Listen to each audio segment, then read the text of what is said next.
로마서 1장부터 11장까지를 신앙의 이론편이라 하고 12장부터 마지막 16장까지를 신앙의 실천편이라 하는데, 오늘 신앙의 이론편의 마지막 부분입니다. 사실 로마서는 복음과 구원에 대한 이야기로 가득 차 있죠. 그 중에 1장부터 한 8장까지는 모든 성도들이 다 좋아하는 듯 싶습니다. 왜냐하면 이곳에는 모든 사람들의 구원, 특별히 개인의 구원, 나의 구원을 이야기하고 있기 때문입니다. 그런데 9장부터 이 11장까지의 말씀은 모든 사람이 좋아하느냐, 꼭 그렇지는 않은 것 같습니다. 왜냐하면 여기서는 어떻게 보면 내 문제가 아니라 제3자인 이방인의 구원, 또 이스라엘의 구원을 말하고 있기 때문에 그렇습니다. 그래서 그 이야기는 내 개인의 구원과는 별로 상관이 없는 듯 보입니다. 그러나 엄밀히 말하면 구원에 관한 한 저와 여러분의 시각이 여기까지 넓어져야 하죠. 왜냐하면 하나님 구원의 섭리가 여기에까지 이르러 있기 때문입니다. 지난 시간에 말씀드렸던 대로 로마서 11장의 첫머리에서 사도 바울은 하나님은 이스라엘을 버리셨는가? 라는 질문으로 말씀을 시작했습니다. 하나님의 백성이라던 이스라엘 백성들이 자기들에게 오신 하나님 예수 그리스도를 거절하고 배척한 반면 오히려 이방인들은 그 예수님을 받아들이고 믿게 되었으니 하나님이 그렇다면 이스라엘을 버리신 게 아닌가라는 물음이 그것이었습니다. 기억하세요? 이에 대해서 사도 바울은 그루터기 남은 자 사상으로 대답하죠. 하나님이 이스라엘을 버리신 것이 아니라 그 중에 그루터기들을 남겨두셨다는 거죠. 당신의 남은 자들, 그리고 그들을 통해서 당신의 역사를 이루어 가셨다. 나도 그런 자요, 우리들 중에 많은 이도 그런 자다. 이렇게 말씀하며 동시에 이스라엘 중에 그루터기들을 통해서 역사하지만 이방인들에게도 복음이 전파되어 또 구원이 전달되게 하셨고 그들을 통해 온 세상에 복음이 전달되고 있다. 이렇게 대답합니다. 자, 여러분 이해가 되시죠? 이런 모든 상황들 가운데 한 가지 재미있는 일이 하나 벌어집니다. 그것이 오늘 11절에도 나오고 또 14절에도 나오는 말씀인데, 우리는 여기서 하나님이 왜 이스라엘 백성에게서 이방인에게로 그 구원 역사의 주도권을 넘기셨는지에 대한 해답 한 가지를 얻게 됩니다. 11절의 하반절을 보세요. 그들이 넘어짐으로, 그러니까 이스라엘 백성을 말합니다. 그들이 넘어짐으로 구원이 이방인에게 이르러 이스라엘로 시기나게 함이니라. 14절의 말씀도 보세요. 이는 혹 내 고륙을 아무쪼록 시기하게 하여 그들 중에서 얼마를 구원하려 함이라. 이 두 구절에 공통적으로 나왔던 단어가 뭐죠? 시기라는 단어입니다. 무슨 뜻일까요? 지금껏 이스라엘에게 우선적으로 복음을 증거하다가 이방인들에게 그 사역의 방향을 트니까 구름대 같은 이방인들이 몰려와서 복음을 듣고 구원을 받거든요. 그랬더니 그 모습을 물끄러미 쳐다보고 있던 유대인들 중에 얼마의 무리들이 시기가 나서 뭐죠? 셈이 난 거죠. 그래서 자기들도 예수 믿겠다고 팔을 걷어붙이고 덤벼들더라는 것입니다. 여러분, 이게 재미있지 않습니까? 저는 우리 그리스도인들에게 이런 종류의 시기심, 이런 선한 욕심이 필요하다고 믿습니다. 그런 거죠. 하나님, 왜 저는 저 사람은 저렇게 좋은 은사를 주시고 저는 안 주세요? 저도 주세요. 왜 사람 차별하세요? 저도 그 은사 가지고 열심히 잘 섬기겠습니다. 하나님, 왜 우리 교회 저보다 늦게 예수 믿은 분인데 저분의 신앙이 저보다 더 좋아 보입니까? 여러분, 우리에게 이런 시기심이 있어야 된다는 거예요. 쓸데없는 시기심 말고요. 쓸데없는 시기심 말고, 나는 이런 거 말고요. 우리 하나님께로 향한 헌신과 열정에 대한 그런 시기심은 필요하다는 거예요. 목회의 선배님들에게 얻은 배움인데요. 교회에서 목회하다 보면 별일이 다 있는데 잘 안 움직이시는 분들을 움직이게 하려고 기도하고 그분과 말씀 나누고 신방하고 고민하고 애를 써도 그 마음이 돌같이 굳어지고 강팍해져서 도대체 움직이지 않는 분들이 종종 계시다는 거예요. 하다 못해서 결국 그분들 붙들고 씨름하는 것보다 오히려 처음 예수 믿는 분들, 좀 부족해 보여도 하나님 말씀 들으면 반응하는 분들, 그들과 함께 열심히 일을 했더니 나중에는 그분들이 시기가 나서 이제는 그분들도 열심을 내더라, 이런 얘기입니다. 여러분, 무슨 이야기인지 아시겠죠? 충성하지 않는 분들이 충성하도록 만드는 방법이 있습니다. 간단해요. 초신자들이 더 열심히 하는 거예요. 예수 믿은 지 얼마 안 된 사람들, 또 우리 교회에 오신 지 얼마 안 된 사람들이 더 열심히 하면 전부터 오래 믿던 사람들이 셈이 나는 거죠. 처음에는 화도 내죠. 아이고, 우리 교회 온 지 얼마나 됐다고 저렇게 설쳐. 그러나 그럼에도 불구하고 묵묵히 그리스도 바라보고 열심히 하면, 그렇게 섬기는 처음 예수 믿은 초신자들에게 하나님이 축복하시는 걸 보면 오래 믿던 사람들이 어떻게 돼요? 시기가 난다는 거예요. 그들도 섬김의 대열로 돌아오게 되더라는 거예요. 여러분, 이게 성경에 나오는 하나님 역사의 한 방법이기도 합니다. 우리 하나님은요, 돌들로도 아브라함의 자손을 만드시는 분이잖아요. 찬양하는 자가 없으면 길거리에 돌들로도 하나님을 찬양하게 하시는 분이시잖아요.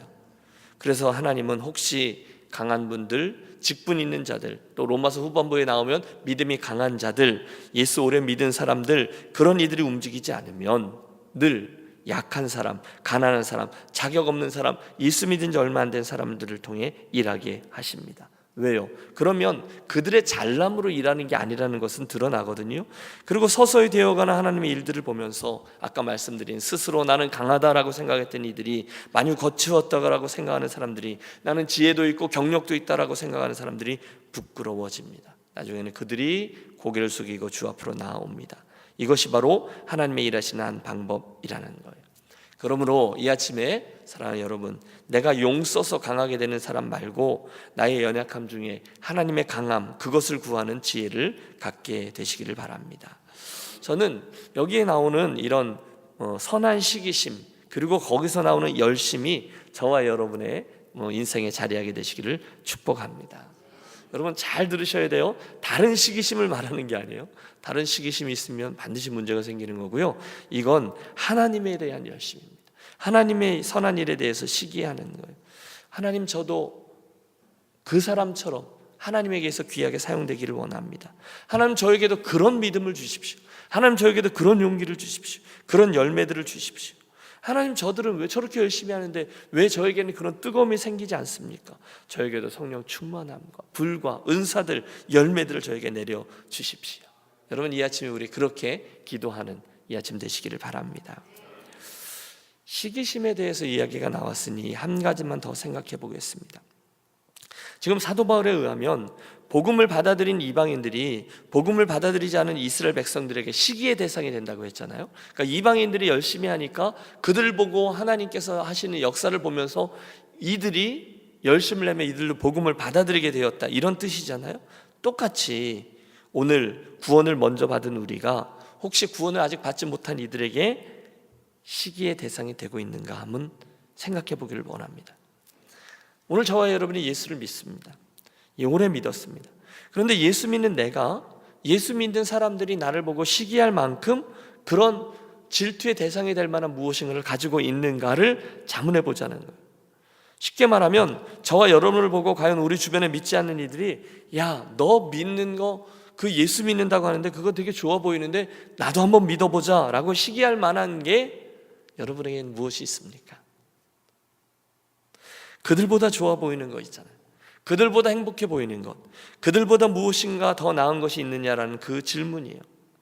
혹시나 야, 그런 게 예수 믿는 거라면 나는 안 믿는다, 너나 믿어라, 그렇게 된다면 여러분 틀림없습니다. 뭔가가 잘못된 것입니다. 여러분, 예수 잘 믿으면 무엇인가가 달라야 할 줄로 믿습니다. 부부간의 사이도, 가정도, 또 예수 믿는 분들은 안 믿는 이들보다 훨씬 더 좋아야 됩니다. 자녀들도 예수 믿는 자들의 자녀들은 예수 안 믿는 자들의 자녀보다 더 아름답게 자라야 합니다. 하는 일들, 또 감당하는 것들, 믿음으로 잘 감당하는 것 말합니다. 하나님의 도우심으로 형통하는 게 무엇인지를 보는 거예요. 이삭의 형통함을 보면서 엘리멜렉이 저 사람은 도저히 안 되겠다, 우리가 가서 화친을 칭하자 할 만한, 물론 하나님의 섭리 가운데 때때로 있는 고난도 있죠. 하지만 그 가운데서조차 하나님의 손길을 믿기 때문에 여유 있게 의연하게 대처하는 모습이 있어야 한다는 거예요. 그때 그들이, 야, 저분을 보니 예수 믿는 건 뭔가가 있구나, 야, 저 힘들어 보이던 사람이 유니온 교회 다니더니 사람이 바뀌네, 그렇게 힘들어 하더니 요즘엔 얼굴에 웃음이 가득하네, 여러분 그렇게 보여주셔야 되지 않겠습니까? 할렐루야. 여러분, 저와 여러분이 그런 분이 되시기를 바랍니다. 하나님, 나를 통해서 예수 믿지 않는 이가 질투할 수 있을 만큼의 인생이 되게 해주십시오. 하나님, 저희 가정이 믿음 위에 굳건히 서고 사랑 위에 굳건히 서는 자 되게 해주옵소서. 하나님, 제 일터에 하나님의 함께 하심이, 요셉을 보며 하나님의 형통하심이 함께하는 것을 다른 사람이 보았듯이 저도 다른 이들에게 하나님의 형통하심이 함께함을 보게 하옵소서. 제가 만나는 사람들에게, 제가 하나님의 대사로서 소금과 빛으로 살게 하옵소서. 그들이 나를 보고 무언가가 있구나, 그런 사람 되게 주옵소서. 우리 그렇게 기도하겠습니다. 그때 오늘 본문에 나오는 그 이스라엘 백성들이 시기하듯이 너 예수 믿는데 뭐가 좋은 거야? 나도 한번 가볼까? 그런 일이 정말로 일어나게 되시기를 여러분 축복합니다. 시기심에 대한 얘기입니다. 사도 바울의 또 다른 비유가 나옵니다. 시기심에 대한 비유가 나오고 곧 이어서 가루 비유가 나오고요, 젖붙임의 비유가 나옵니다. 그리고 그것들을 통해서 그는 하나님의 구원 역사를 차근차근 설명합니다. 먼저는 16절에 나오는 가루 비유예요. 가루 비유. 제사하는 처음 익은 곡식 가루가 거룩한즉 떡덩이도 그러하고. 무슨 얘기인가 하면요, 옛날 이스라엘 백성들이 하나님께 곡식으로 제사를 드렸던 적이 있거든요. 가루로 말입니다. 거제인데요, 그 처음 익은 곡식 가루로 떡을 만들어서 바칠 때 그 가루가 거룩해야만 그 떡이 거룩해질 수가 있었습니다. 좋은 음식 만들려면 최고급 재료를 사용해야 하듯 말입니다. 예수 믿는데도 똑같다는 거예요. 저와 여러분이 아무리 봉사를 잘하고 또 열심을 내어도 원재료, 가장 중요한 것이 바르지 않다면 결과는 좋지 않습니다. 여러분, 이스라엘이 이런 실패를 경험했잖아요. 우리가 로마서 9장을 보듯이 하나님은 그들의 역사 속에서 너무너무 귀한 축복을 많이 주셨어요. 율법도 주셨고 또 그들에게 말씀 같은 거죠, 체험도 주셨고 가슴 뛰는 역사도 주셨고 이름만 대면 다 아는 조상들도 주셨고 나중에는 말씀이 육신이여 그들 가운데 직접 주시는 예수 그리스도까지도 다 오게 되었습니다. 그런데 이 모든 것들을 가지고 음식을 만들지 않고 유대인들이 가지고 있는 생각과 경험과 그런 모든 것들을 자료로 삼습니다. 결국 그들은 좋은 떡과 바른 신앙을 가진 하나님의 선민으로 만들어지지 않았습니다. 결국 그들이 오늘 로마서의 분위기에 보면 주께로부터 떨쳐짐을 당하는 거예요. 하나님이 주신 재료들을 가지고 기초에 살아야 되는데 자기 멋대로 다른 재료들을 가지고 살았어요. 결국 그들의 음식은 상한 음식이 되었어요. 그때 잘 보십시오. 그때 그들에게 떡을 만들던 그 가루들, 하나님이 그들에게 주셨던 좋은 가루들이 어디로 갑니까? 이방인 교회로 갑니다. 안디옥 교회로 갑니다. 소아시아에 있는 교회들로 갑니다. 그리고 나서 돌고 돌아 오늘 저와 여러분에게까지 온 것입니다. 이 원리를 기억하라는 거예요. 원래 재료가 어디로 갔냐는 거예요. 또 17절부터는 젖붙임의 비유가 이어집니다. 똑같은 내용인데 비유만 달라요. 원래 이스라엘은 참 감람나무 가지였다는 거예요. 그런데 예수 그리스도를 받아들이지 않으므로 그 가지가 꺾여졌고, 여러분 이게 비유가 이해가 되세요? 이제는 이방인이라는 돌 감람나무의 가지가 원가지에 젖붙임을 당했다는 것입니다. 그 결과 하나님께서 이제 젖붙여진 가지를 통해서 구원의 열매를 거두고 계시다는 거죠. 17절을 보시겠어요? 17절입니다. 또한 가지 얼마가 꺾이었는데 돌 감람나무인 내가 그들 중에 젖붙임이 되어 참 감람나무 뿌리의 진액을 함께 받는 자가 되었은즉. 20절입니다. 옳도다 그들은 믿지 아니함으로 꺾이고 너는 믿음으로 섰느니라. 높은 마음을 품지 말고 도리어 두려워하라. 하나님이 원 가지도 아끼지 아니하셨은즉 너도 아끼지 아니하시리라. 여러분 여기에 나오는 참 감람나무는 이스라엘을 말해요. 돌 감람나무는 이방인인 저와 여러분을 말해요. 그런데 하나님은 참 감람나무인 이스라엘이 예수를 안 믿으니까 원 가지를 어떻게 하셨다고요? 꺾어버리셨어요. 대신에 돌 감람나무인 저와 여러분을 그 자리에 접붙이셨다라는 말씀이죠. 여러분 이게 원래 농사 짓는 분들이 들으면 말이 안 되는 이야기라고 얘기합니다. 왜냐하면 원래 나무를 접붙이려면 돌 감람나무 그 기둥에다가 참 감람나무 가지들을 붙여서 좋은 열매들을 얻거든요. 근데 이건 좋은 나무에 나쁜 가지들을 붙여서 접붙였다는 거예요.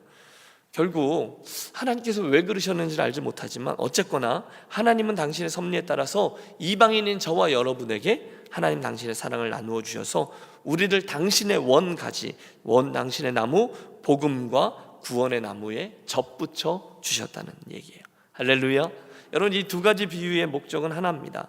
그러므로 우리는 접붙여진 우리는 하나님께서 주신 그 무조건적인 사랑과 은혜에 대해서 겸손하게 은혜를 받아 누리고 감사하고 한 걸음 더 나아가 좋은 열매를 맺기 위해 힘쓰는 것뿐입니다. 절대로 교만해서는 안 돼요. 20절을 보세요. 그들은 믿지 아니므로 꺾이고 너는 믿음으로 섰느니라. 이해가 돼요. 이스라엘은 믿지 않았기 때문에 꺾였고 대신 우리는 믿음으로 구원을 받았다는 걸. 너무너무 할렐루야예요. 너무너무 좋아요. 그러나 그 다음 말씀을 놓치면 안 돼요. 높은 마음을 품지 말고 도리어 두려워하라. 하나님이 원가지도 아끼지 아니하였은즉 너도 아끼지 아니하리라. 이해가 되십니까? 자만할 필요가 없다는 거예요. 원가지도 아끼지 않는 하나님인데 하물며 덧붙임을 받은 너겠느냐. 그러므로 은혜 안에 겸손히 행하라 라는 권면입니다. 여러분 함께 기억하겠습니다. 이 가루비 누나 죄송합니다. 가루 비유나 오늘 이 나무의 덧붙임의 비유나 이스라엘 백성들이 하나님에게로부터 떨쳐지게 된 이유는 그들이 덜 똑똑했기 때문이 아닌 거죠.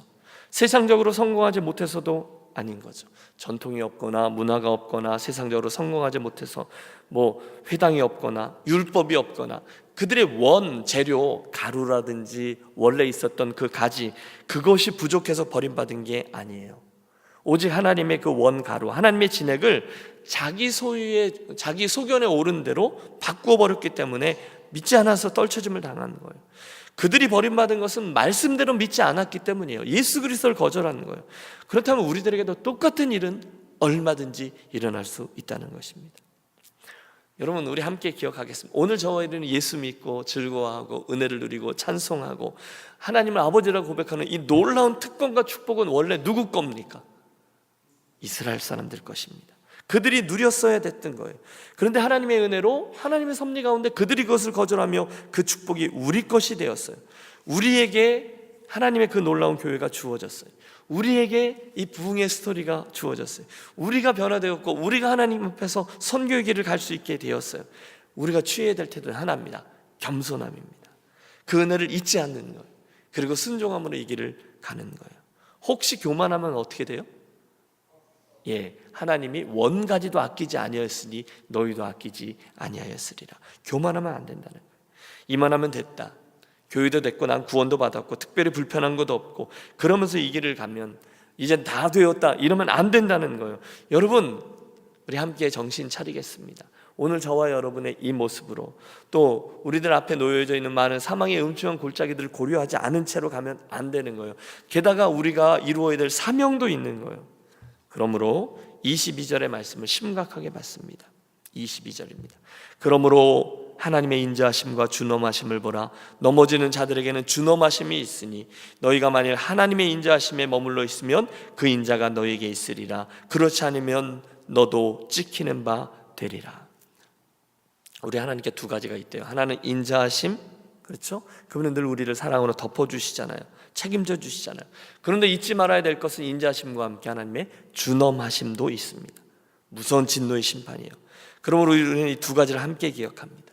저와 여러분은 하나님의 인자하심 때문에 그분 구원의 나무에 접붙임을 당했어요. 그러나 하나님의 준엄하심이 있다는 거예요. 우리가 그 하나님의 인자하심을 거절하면 우리도 얼마든지 내쳐질 수가 있다는 것입니다. 그러므로 겸손히 행하며 두려움과 떨림으로 우리들의 이 길을 가는 것이 정답입니다. 자, 오늘의 본문 저 접붙임의 비유를 생각하면 생각할수록 우리는 하나님의 은혜를 바라보게 됩니다. 겸손해 줍니다. 여러분 오늘 저와 여러분의 뿌리를 잊지 마십시오. 저와 여러분은 원래 돌감람나무 출신입니다. 이방인, 물론 하나님은 저와 여러분을 사랑하시죠. 그러나 하나님의 원래 섭리 가운데는 이방인들이 아니라 유대인들을 통하여 당신의 이 섭리를 이루어가기를 원하셨는데 우리는 그 섭리 가운데 있지 않았는데 하나님의 은혜로 받아들여진 사람이라는 거예요. 우리는 모두 다 죄인이에요. 자격이 원래 없었어요. 전적인 하나님의 은혜로 복음을 받아들이고 믿게 되었습니다. 우리는 그 누구도 홀로 이 자리에 있지 않습니다. 누군가 여러분에게 복음을 전해주셨습니다. 여러분의 부모님이실 수도 있고요, 여러분의 친구분일 수도 있고요, 또 여러분에게 오셨던 그 목사님이실 수도 있어요. 여러분의 친구들 중에 누군가 전도지를 주면서 여러분에게 교회 가자 그랬던 분일 수도 있어요. 그분들 때문에 오늘 저와 여러분이 접붙임을 당해 이 자리에 있습니다. 누군가가 저와 여러분을 위해서 기도해 주었기 때문에 오늘 저와 여러분이 여기에 있어요. 여러분 믿습니까? 우리는 빚진 자라는 거예요. 누군가가 나에게 말씀을 가르쳐 주었기 때문에 오늘 저와 여러분이 이만큼 성숙해진 거예요. 빚진 자라는 거예요. 저는 한글 성경을 펼 때마다 존 로스 선교사님을 기억합니다. 구한말에 중국 땅에 오셨다가 조선이라는 나라를 알게 되고 조선 말로 성경을 번역했던 그분, 그 번역의 자리에 함께 옆에서 수고했던 서상륜이라는 분을 기억합니다. 1875년 이 두 분은 한글 성경을 번역하느라 자그마치 7년이라는 세월을 투자합니다. 여러분, 7년, 그분의 인생에 있어서 7년을 성경을 번역합니다. 그 서상륜이라는 분은 그 다음에 그 번역한 성경책을 가지고 목숨을 걸고 만주 땅에서 국경을 넘어 친히 그 성경책을 한국, 그러니까 조선 땅이죠, 구석구석에 전파하는 일을 했습니다. 아니, 그분은 그 원래 보부상이어서 그것을 이렇게 개나리 보침에다 미고 국경을 넘나들기도 했지만 그걸 찍기 위해서 활자를 직접 파기까지 했다고 했어요. 여러분, 성경을 펼 때마다 서상륜이라는 사람, 존 로스라는 선교사님 우리가 보고 감사해야 된다는 거예요. 그 외에도 우리는 수많은 빚을 졌습니다. 사랑의 빚이잖아요. 여러분, 기도의 빚을 지셨어요. 눈물의 빚을 주셨어요. 누군가가 저를 오늘의 저 되게 했습니다. 그러므로 저와 여러분은 감사함으로 이 길을 걷습니다. 돌감람나무 가지였는데 원래의 가지였던 이스라엘에게 이 구원에도 접붙임의 원리를 우리가 받아들여야 되었다면, 그렇다면 여러분, 우리도 누군가에게, 그리고 사실은 제일 마지막에 가면 그 이스라엘 백성들에게 다시 그 구원의 복음을 전파하고 그들도 구원의 열매를 맺도록 해야 될 책임이 있는 것입니다. 절대로 떼어낼 수 없는 게 그러므로 그리스도인에게는 전도와 선교입니다. 오늘 본문은 우리들에게 있는 선교의 끝을 분명히 보여줍니다. 여러분, 우리가 언제까지 선교할까요? 예수님 오실 때까지. 그러나 다른 말로 표현하면 결국 그 이스라엘 백성들도 복음을 받아들이고 그들도 구원을 받아 주께로 돌아올 때까지입니다. 그러므로 어떤 분들은 백투 예루살렘 운동 이런 거 많이 하죠. 물론 그 이야기에 논점을 잘못 흐리면 잘못된 논지로 갈 수는 있지만 방향은 이렇게 모든 사방으로 흩어가지만 결국 제일 마지막에 예루살렘, 또 이스라엘 백성들이 구원함에 이르는 데까지 가야 한다는 것은 일면 맞습니다. 그들까지도 하나님의 구원에 참여하게 되는 일이 우리 선교의 끝일 것입니다. 오늘 본문 29절에 제가 참으로 사랑하고 제가 힘들 때마다 격려가 되는 말씀이 나옵니다. 우리 함께 29절을 읽으실까요? 하나님의 은사와 부르심에는 후회하심이 없느니라. 아멘. 여러분 믿습니까? 하나님이 저와 여러분에게 부르시고 하나님께서 저와 여러분에게 은사를 주셨어요. 후회하심이 없다는 거예요. 중간에 제가 좀 부족하면 하나님께서 에이, 괜히 김신일이 불렀어, 그렇게 후회하지 않으신다는 거예요. 여러분의 이야기입니다. 여러분이 항상 여러분의 모습이 마음에 드는 건 아니시죠? 그렇죠? 여러분이 좀 부족하실 때도 있죠. 하나님 앞에 내 모습이 그분에게 만족스럽지 못할 거다 생각해서 미안하실 때도 있죠. 주일에 교회 오실 때 머리 벅벅 긁으면서 아이고 주님 이러면서 나오실 때도 있으시죠? 저 같은 경우는 더 많아요. 목회자이기 때문에 아이고 내가 이래도 되는 거야? 내가 괜히 하나님한테 걸림돌만 되는 건 아니야? 이걸 목회라고 하고 있냐? 그런 생각도 듭니다. 나 아니어도 좋은 사람 많은데 이런 생각이 있습니다. 하나님 죄송합니다. 그런데 여러분, 하나님이 그때마다 저와 여러분을 격려하십니다. 나의 부르심에는 후회가 없단다. 여러분, 그러면 얼마나 큰 격려가 되는지 모릅니다. 하나님이 여러분을 부르신 것에 대해서 후회하지 않아요. 이게 우리들의 큰 힘이 되기 원합니다. 하나님은 여러분을 사랑하셨어요. 이유는 몰라요. 글쎄다, 내가 너를 왜 사랑할까? 나는 내가 그렇게 좋단다. 여러분, 이유가 없어요. 여러분의 잘남 때문에 사랑한 게 아니잖아요. 부르셨어요. 저와 여러분이 종종 죄도 지어요. 저와 여러분이 때로는 하나님께로부터 좀 멀리 떠나는 것 같아요. 하나님을 실망시킬 때도 있어요. 그렇죠? 그런데 놀라운 것은 아무리 실수하고 실패하고 배신해도 하나님은 저와 여러분을 후회하지 않고 포기하지 않으세요. 왜 그래? 또 쫓아오십니다. 또 목자의 마음으로 다가오십니다. 이해가 되지 않아요. 아니, 암만 생각해도 99마리가 더 중요하죠. 그 한 마리가 뭐가 더 중요합니까? 그런데 목자는 그걸 가격으로 다가오지 않잖아요. 그 한 마리, 우리들의 계산이랑 다릅니다. 그 목자의 관심은 그 잃어버린 한 마리 양이 얼마나 외로울까, 얼마나 불안할까, 얼마나 나를 기다릴까, 그게 문제입니다. 그러므로 그분은 저와 여러분을 양으로 택하시고 살피신 일에 대해서 실증내지 않으세요. 후회하지 않으세요. 그러니까 독생자까지 아끼지 않고 주시죠. 그러니까 우리에게 성령을 주시죠. 그러니까 우리에게 교회를 주셨죠. 사랑하는 아들아, 사랑하는 딸아, 내가 너를 부른 것에는 후회함이 없단다. 내가 너에게 준 은사에게는 후회함이 없단다. 끝까지 충성하렴. 여러분, 이 말씀에 큰 힘을 얻으십시오. 11장의 마지막 부분이 굉장히 길어서요, 제일 마지막 부분을 살핍니다. 결국 로마서 11장, 다시 말하면 1장부터 로마서 11장까지 신앙의 이론편, 구원에 대한 이야기, 개인에 대한 이야기, 자연인에 대한 구원, 그리고 오늘 본문에 보면 이방인에 대한 구원과 이스라엘에 대한 구원을 다 말씀해 주신 하나님은 11장 마지막 절에서 이렇게 마무리합니다. 33절 같이 그분을 찬양하는 말씀을 읽습니다. 깊도다 하나님의 지혜와 지식의 풍성함이요 그의 판단은 헤아리지 못할 것이며 그의 길은 찾지 못할 것이로다. 누가 주의 마음을 알았느냐? 누가 그의 모사가 되었느냐? 누가 먼저 주께 먼저 드려서 갚으심을 받겠느냐? 이는 만물이 주에게서 나오고 주로 말미암고 주에게로 돌아감이라. 그에게 영광이 세세에 있을지어다. 아멘. 여러분, 찬양하지 않을 수 없는 거예요. 구원의 이야기 1장부터 11장까지 우리가 계속 보았습니다. 그래도 나는 선하다고 하는 사람이나, 그래도 나는 유대인이라고 하는 사람이나, 저와 여러분 같은 이방인이나 이스라엘이나, 구원은 하나님 지혜의 극치예요. 이해할 수 없어요. 그러므로 그 앞에서 누구든지 잘났다 생각하고 교만함으로 구원 앞에 서면 하나님의 은혜와 축복은 우리의 것이 되지 않을 겁니다. 그러나 끝까지 겸손하게 하나님의 말씀과 은혜를 붙잡는 사람만이 안전하게 하나님의 축복의 나라에 들어가게 될 것입니다. 로마서 11장의 말씀을 접으면서 이 아침 모두 그 사도 바울이 했던 것처럼 이 큰 지혜 앞에 토달지 않고 이렇다 저렇다 판단하지 않고 오히려 이를 찬양하며 이 은혜를 누리며 나아가는 저와 여러분이 되시기를 주의 이름으로 축원합니다.